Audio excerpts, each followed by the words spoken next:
Hello and welcome to the channel, or welcome back to the channel. If it's your first time here, I hope we can earn a subscription today. Now, contrary to what you're looking at, today's video is about Ketts Rebellion, a Norfolk uprising.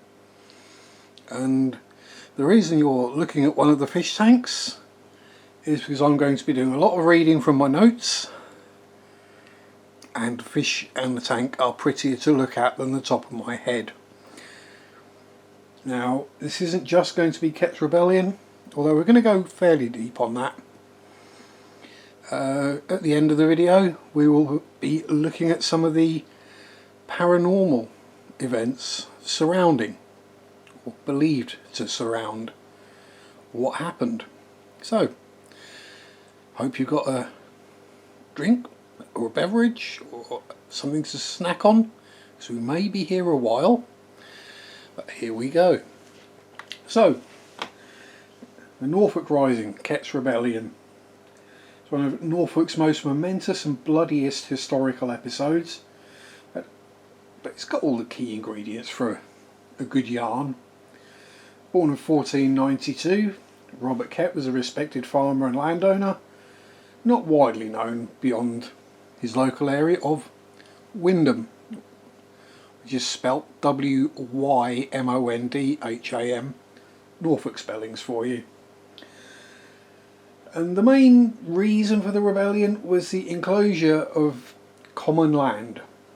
Now, several landowners, Kett included, had erected fences and hedges to prevent ordinary people, commoners, peasants, from grazing their animals there.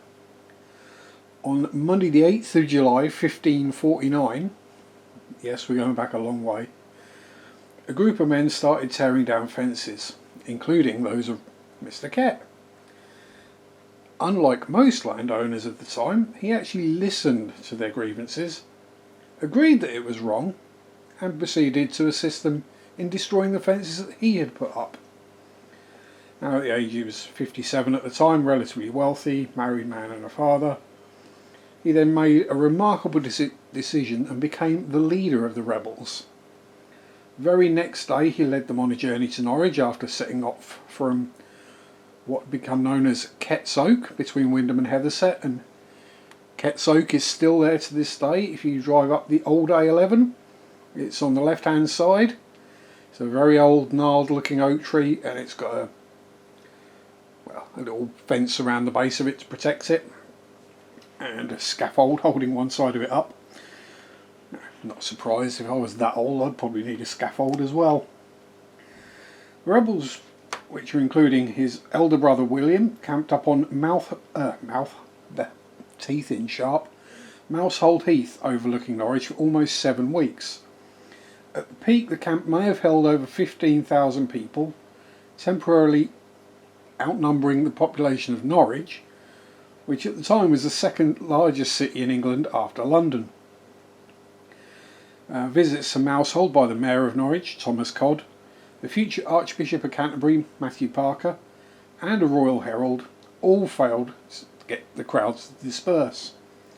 After running on low on food and other supplies and being refused access to the city, the rebels decided to attack Bishop Bridge on the 22nd of July and made their way to the city centre, where they stole weapons, food and other military supplies from the Guildhall and other places. The mayor and other officials were actually taken prisoner and held captive on Mousehold Heath too. The use of military force was authorised, and a royal army arrived in Norwich on the 31st of July. More than 300 rebels were killed, but the royal army also suffered casualty. Lord Sheffield, its deputy commander, was fatally wounded and died at the Adam and Eve pub, and his ghost is apparently still haunting there. The royal army then retreated, his cannons were taken by the rebels, and for over 3 weeks Norwich was controlled by Kett's men.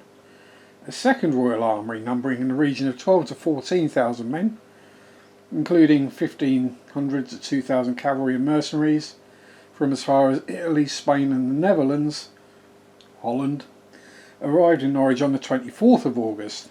A fierce fight ensued, and over the next 2 days several hundred rebels lost their lives, 49 were taken prisoner and hanged at the Market Cross. Now, I couldn't find out whether that was Wymondham or Norwich Market Cross. I suspect probably Norwich. But I think there were people hung at Wymondham Market Cross as well. I'll have to do some research to that. The Royal Army also suffered many losses, but now held most of Norwich, while Ketts men were still in control of the high ground across the river. On the evening of the 26th, the rebels made the fateful decision to burn down their stronghold and move to lower ground. Not a good idea. The final decisive battle took place the following day at Dussindale, Dussindale. The exact location is still in dispute, and Ketts men, mostly armed with bows and arrows, a few handguns, a few captured cannons, and agricultural tools, so pitchforks, scythes, hammers, that kind of thing, pointy sticks, suffered a devastating defeat. Around 3,500 rebels were butchered, many by the cavalry as they attempted to escape, while the Royal Army only lost around 200 men. Kett himself escaped on horseback, but was captured in a barn in the village of Swannington, northwest of Norwich. Nine of the other leaders of the rebellion were hanged, drawn and quartered on the 28th of August, and if you want to look into that, that's particularly grim. Their heads were displayed on spikes along the city walls, and around 250 other rebels were hanged outside Magdalen Gates. After being found guilty of treason, quite understandably, the Kett brothers were executed on the 7th of December 1549, but they did not die together. Kett was hanged in chains from the walls of Norwich Castle, and his body was finally cut down around 3 years later. William was hanged from the west tower of Wymondham Abbey. A remarkable reappraisal of Kett's legacy resulted in a commemorative plaque being placed at the main doorway of Norwich Castle in 1949, close to the spot where he was executed. And also, my middle school was the Robert Kett Middle School, because at the time I lived in Wymondham. Now, it has been claimed that Robert Kett's ghost has been seen in the grounds of Norwich Castle, even in the basement of the Castle Mall shopping centre, which was built in around the early to mid 90s. I was at college at the time while it was being built. And also, his brother has been seen at Wymondham Abbey, and this is where I come into the story. Now, there's, on a slight aside, part of the reasonings for all this was also religious. The folk of Wymondham were kind of loyal to Thomas a Becket. I mean, even to this day, the road by the Abbey is still called Becketswell Lane. There's Becketswell Cottage, and I've even personally actually drunk the waters from Becketswell. Just interesting aside notes really there. But obviously, having drank the water from the well, which runs into the River Tiffy, which runs right past the Abbey, and I will do future videos on Wymondham Abbey. But as a small child, 10 or 11 again,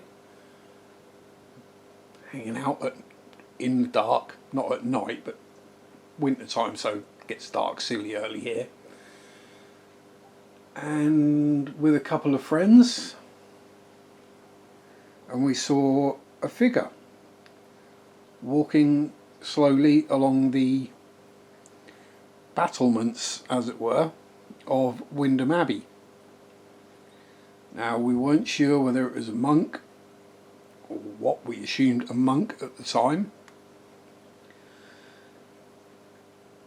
but having done my research now, I'm led to believe that it could in fact have been the ghost of William Kett, walking towards his execution.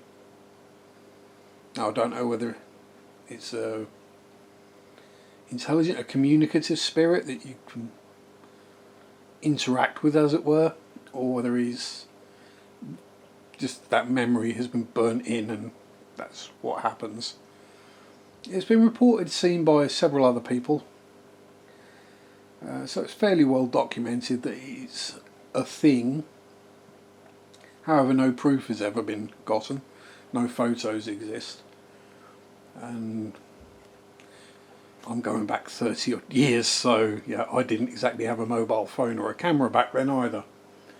Not one that would capture a picture of a ghost a few hundred yards away at night. So there we go. And that is my tie-in to the story of the Ketts Rebellion. Did I see the ghost of William Kett? Or was it a monk? I don't know, but I know I went to the Robert Kett Middle School. And I know it's an interesting period of British history, and especially of local Norfolk history. So, hopefully it's been at least somewhat interesting or entertaining. Hopefully the fish may have actually come out of hiding at some point. But thank you very much for watching.